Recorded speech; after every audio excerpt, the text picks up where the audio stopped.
Hey, what's up Suns Gamers? This is Cjintact from Suns Gaming, bringing you a brand new game type for League of Legends. This is called ARAM, also known as All Random, All Middle, and this is a game type that's been going on for a while in custom games between people, and the developers at Riot decided to make it a game type that you can find in the matchmaker from now on. So this is really exciting because it's a completely new game type, it's a new strategy, and it's a new way to play all the characters that you love and enjoy playing in League of Legends. So it's different because basically the mechanics are all different now that you've got always 5-on-5 battles going on in the middle. Now the key differences between ARAM, or always random, always middle, I keep stuttering all the way over my words when I have to say that, but the key differences between the game is that you can only buy items when you are dead. So this is really interesting, and you can also only heal when you're dead at the healing points. So it means that you can't always run back when you think you're going to lose, and if you want to build your item sets, you want to try and start with the most expensive things because you don't know when exactly you're going to have another chance to die, as it were. So there are also a lot of healing points on, like in Dominion. You can get the little plus icons which heal you up, and they appear every so often, but they're not very frequent. So because of this, there are a lot of issues that become, a bit more to the forefront in this type of gameplay.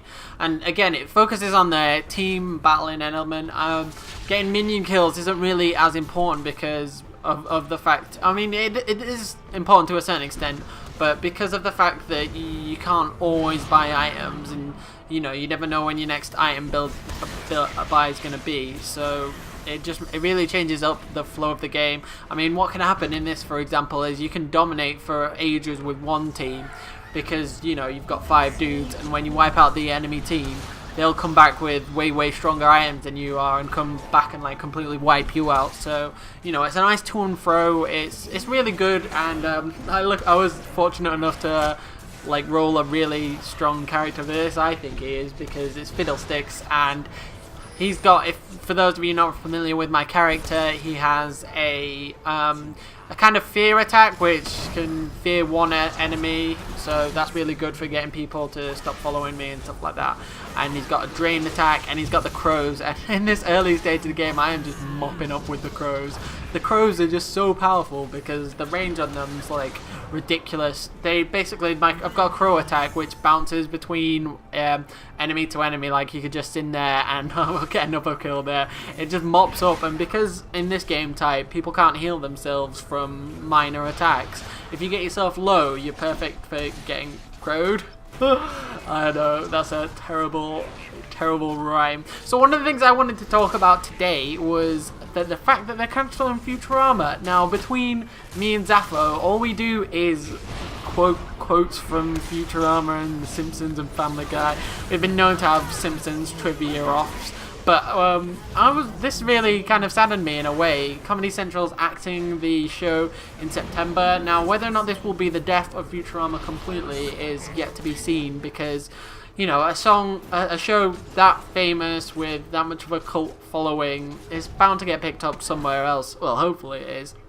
I mean, I don't know about you, but I actually preferred Futurama to The Simpsons. I mean, The Simpsons hasn't, in my opinion, The Simpsons, it's okay, but it's very vanilla and very bland. Like, one of the things that's really cool about Futurama is it always explores these new, science fiction films and science fiction TV. There's loads of reference to Star Trek and Star Wars and things like that. And for somebody who is a fan of Star Wars, predominantly fan of Star Wars, this really it really appeals to me. And the scopes, they've got a lot more scope to mess around with things, because in The Simpsons they have to keep everything in the space of what can kind of realistically happen, because it's set in a real family situation, and it's also a lot more, I guess, family oriented. So one of the things that's cool about Futurama is they can deal with all these science fiction topics that most other shows wouldn't touch, and there's a lot of a niche kind of humor in it. It's kind of like if you watch The Big Bang Theory, a lot of the jokes like that are kind of similar in Futurama. So I'm racking up the kills and assists here. I'm doing like pretty decent. Like I said, I looked out. I got a really good character in Fiddlesticks, and I've got a really good team. I mean, it's Mundo, Janna, I think Quinn or something. I don't know this character particularly, and Dillian. And for some reason, Dillian's really good in this game type as well. Probably because people don't have much place to run away from. I'm finding that, like, you know, the characters with good area of effect attacks seem to be doing pretty well in this game type, which is quite interesting. I'll see. I'm gonna keep playing this game, you know, till it kind of works itself out. You can find this, like, with a lot of games, the first few weeks is a big, like, feeling process, and there's like, it's like you're trying to find out what the best strategies are to, like, succeed in the game. You know, which characters end up doing well, and because it's random, you know, there's always times where you can end up having a really good team and being against a really bad team, or having a really bad team and being up against a really good team. So because of this, I think this game type's gonna be really popular with people. I know people who, as well, it kind of takes away the ability for a person to spec one character and get really good with one character and just dominate with that character. It means for you have to try a wide range and be good with all sorts of different characters. Like, for example, I have had a few games with characters that I really suck with. I had a game with Gragas and I didn't even know that he was AP. I know that's really ridiculous to me, but I never played him, so I ended up playing him as an AD and being absolutely terrible. But, you know, you learn these things now with always random, always middle. Like, I played a game with Cassidy as well. Again, it was awful. That guy's so hard to control. I don't know how he's you know, how you're supposed to use him. So what I basically do, like what we're doing in this team, is we're going really aggressive and we're just trying to push. We're trying to push the turrets because our guys are a lot more powerful than what they are, and we've got Janna for heal, which is always useful. In this game, I didn't actually like make use of my ultimate as much as I did. I pick up a few kills here and there. I think I'm about to get a decent shot in. But the thing is, like, my regular crow attack, my W, is just really powerful for some reason, especially early on. If you ever have the chance to play Fiddlesticks in this game type, I recommend him because, oh, he's just awesome. He's got a drain, so I don't have to run out of health. I don't have to worry about that. It means that my teammates, I can, like, save their health points for my teammates when I need to.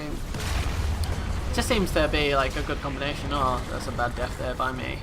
So we're going to have a few videos coming up in the future. I know Zapho's working on one.